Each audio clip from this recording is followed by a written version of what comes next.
تو میں بتا رہا تھا وہ کروڑپتی تاجر آئے ہمارے یہاں استاد سے ملے, انہوں نے بتایا کہ میں اس قدر ڈپریشن میں ہوں کہ بتا نہیں سکتا. انہوں نے کہا میں نے ساری زندگی بیوی کو اچھا کھلایا, اولاد کو اچھا کھلایا, اب تنہائی میں سسکیاں لے رہا ہوں, کھانستا ہوں تو کوئی پانی کا پوچھنے والا نہیں ہے. سمجھ میں آ رہی ہے بات کہ نہیں آ رہی ہے؟ کھانستا ہوں نا, کوئی بیٹے کو یہ توفیق نہیں ملتی کہ پوچھ لے ابا پانی تو نہیں چاہیے. حالانکہ اس کے احسانات اپنی بیوی بچوں پہ ایک غریب آدمی سے کئی گنا زیادہ ہیں, لیکن بیوی کو پیسہ کھلا کھلا کے پیسے کا ہوس دل میں ڈال دی. اتنا پیسہ ملا بیوی کو کہ وہ سمجھنے لگی کہ دنیا میں سب کچھ کیا ہوتا ہے پیسہ. خواہشات پوری ہو رہی ہیں نا. بچے بھی ایک آدھ بچے زیادہ پیدا نہیں کیے تاکہ ان کو زیادہ پیسہ کھلاؤں میں, تو بچے بھی ایک آدھ ہیں, اور وہ ایک ہی. جب وہ بھی پیسے کا مریض ہے, اس کو پتا ہے میرے باپ نے نسل کیوں روکی ہے, پیسہ بچانے کے لیے. تو پیسہ بچانا اصل مقصد کائنات ہے, لہذا ہم بھی کیا کریں گے, پیسہ بچائیں گے. تو پیسہ تو بھائی اولاد پہ خرچ کرو تو بھی کم ہوتا ہے, باپ پہ خرچ کرو تو بھی کم ہوتا ہے. نہیں آئی کھوپڑی شریف میں بات؟ بھائی جب بچے روکے جائیں گے اس لیے کہ اولاد زیادہ ہوگی تو ان پہ خرچ ہوگا, جب خرچ ہوگا تو پیسے کم ہو جائیں گے. تو وہی فلسفہ تو ابا پہ بھی آتا ہے نا صادق. تو پھر ابا پہ بھی خرچ کرنے سے کم ہوتے ہیں تو بیٹے پہ خرچ کرنے سے بھی کم ہوتے ہیں, تو نسل روکو. تو جب یہ دماغ شریف میں بیٹھ گیا کہ پیسہ جتنا روکا جائے گا بڑھے گا, تو بھائی پھر تو غریب پہ خرچ کرو یا ابا پہ خرچ کرو, کم تو دونوں صورتوں میں ہو رہا ہے.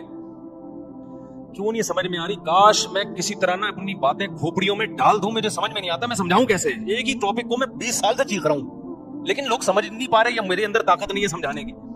خدا کی قسم مذہب کو فالو نہیں کیا نا, جو اسلام کہہ رہے ہیں نا آنکھ بند کر کے مانتے چلے جاؤ, اس سے تمہاری دنیا جنت بن جائے گی, آخرت تو بعد میں.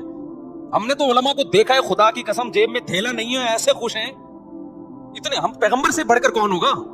ہمارے نبی کے گھر میں 40 دن کھانے کو روٹی نہیں, چولہا نہیں جلتا, 9 بیویاں, بیوہ سے شادی, اور اس کے یتیم بچے لے کے پال رہے ہیں. ایسا نبی نسل روکنے کا حکم دے گا تمہیں؟ ابے کیا ہو گیا؟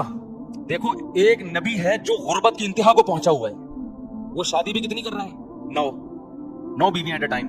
ان کے خرچے 9 گنا بڑھ گئے نا ہم لوگوں سے, اور اپنی نسل بھی نہیں روک رہے. وہ تو اللہ نے آپ کو اولاد نہیں دی, اس میں بڑی حکمتیں تھی, تاکہ نبی کی اولاد میں بیٹا نہیں اللہ نے دیا نا, بیٹے ہوئے تو کیونکہ آپ آخری نبی ہیں. کیونکہ جو نسل چلتی ہے نا پیغمبروں کی وہ تو ساری اولادوں میں چلتی ہے نا, تو اللہ نے آپ کو نرینہ اولاد کو زندہ ہی نہیں رکھا تاکہ نبوت کا بالکل دروازہ بند ہو جائے. کوئی آپ کی نرینہ اولاد ہو ہی نہیں کہ تاکہ کوئی بات میں کہہ سکے کہ نبی آ سکتے ہیں, اس میں بڑی حکمتیں تھیں. لیکن ہمارے نبی غربت کی انتہا پہ شادیاں بھی کتنی کر رہے ہیں؟ 9 بیویاں, اور ایک ام سلمہ جو بیوہ تھی ان سے بھی نکاح کیا. انہوں نے کہا میرے بچوں کا کیا ہوگا؟ فرمایا بچے بھی لے آؤ. ہمارے ہاں جو لبرل طبقہ ہے وہ کہہ رہے ہیں اپنے بچے پیدا نہ کرو, اس سے تمہاری آمدن کیا ہو جائے گی؟ کم. اور پیغمبر کیا کہہ رہے ہیں؟ اتنی کم جتنی میری ہے, یعنی نبی بزبان حال بتا رہے ہیں اتنی تو کسی کی بھی کم نہیں ہو سکتی. اور ایسے میں پیدا کرنا تو دور کی بات, دوسروں کے بچے بھی کیا کر رہا ہوں؟ اپنی کسٹڈی میں لا رہا ہوں. تو اسلام اور یہ لبرل لوگوں کے نظریات 180 ڈگری پہ ہیں کہ نہیں ہے؟ مجھے یہ بتاؤ خالی.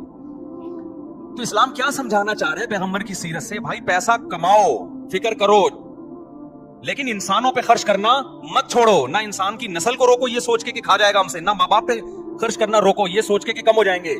بلکہ نبی نے فرمایا صدقہ کرنے سے مال کم نہیں ہوتا بلکہ بڑھتا ہے. اوپر والا ہاتھ اللہ کو نیچے والے ہاتھ سے زیادہ محبوب ہے. اس لیے مسلمان, ہم نے علماء کو دیکھے ایک دھیلا بھی جیب میں نہیں ہے, ٹینشن میں پھر بھی نہیں ہے, خرچ پھر بھی کر رہے ہیں. ہمارے نبی تو غریب آتا تھا ادھار لے کے دے دیتے تھے اس کو. کتنے صحابہ ایسے ہیں کہ شہادت کے وقت پتہ چلا کروڑوں روپے قرضہ تھا ان کے اوپر, وہ قرضہ پھر ان کی وراثتوں سے نکلا. برکت, امام بخاری نے ایک باب باندھا ہے کہ مجاہد کے مال میں برکت, مجاہد کے مال میں برکت. وہ صحابی رسول ساری زندگی جہاد میں گزری, تو جہادی سامان کے لیے ضرورت ہوتی تھی, وہ قرضہ لیتے تھے. اللہ نے ان کے مال میں اتنی برکت دی کہ ان کی کروڑوں روپے کی قرضے ان کے انتقال کے بعد ادا ہو گئے. تو خرچ کرنا سیکھو میرے بھائی, خرچ کرنا سیکھو. تمہارا جب تم خرچ کرو گے نا اپنے بچوں پہ, اولاد زیادہ ہوگی, بیوی پہ بھی بچوں پہ بھی, ان کو بھی خرچ کرنا سکھاؤ. ان کو بولے بیٹا پیسہ ویسا کچھ نہیں ہوتا, پیسہ جمع کرنے کی چیز نہیں ہے, پیسہ کیا کرنا ہے؟ خرچ کرنا سکھاؤ. جب تک آپ کے پاس 2 ہاتھ اور 2 پاؤں سلامت ہیں, سورس آف انکم ہے آپ کے پاس. اب سورس آف انکم, رزق کے جو دروازے ہیں نا وہ ہمیں نہیں پتا ہوتا کس کے لیے کہاں سے کھلے ہیں. آپ جتنی بھی محنت کرو, رزق کے دروازے کس کے ہاتھ میں ہیں؟ اگر محنت پہ ملتا تو مزدوروں کو زیادہ ملتا, اور جو گھروں میں پڑے رہتے ہیں ان کو کم ملتا. ہم تو دیکھ رہے ہیں کسی کے لیے رزق چھپڑ پھاڑ کے آ رہا ہے, وہ محنت بھی نہیں کرتا, اور کوئی سارا دن پلاننگ کرتا رہتا ہے, پھر بھی وہیں بیٹھا رہتا ہے. تو آپ اللہ کی بات کیوں نہیں مان لیتے؟ بھائی جتنا ہے ہم نے کیا کرنا ہے؟ اللہ کے لیے خرچ کرنا ہے.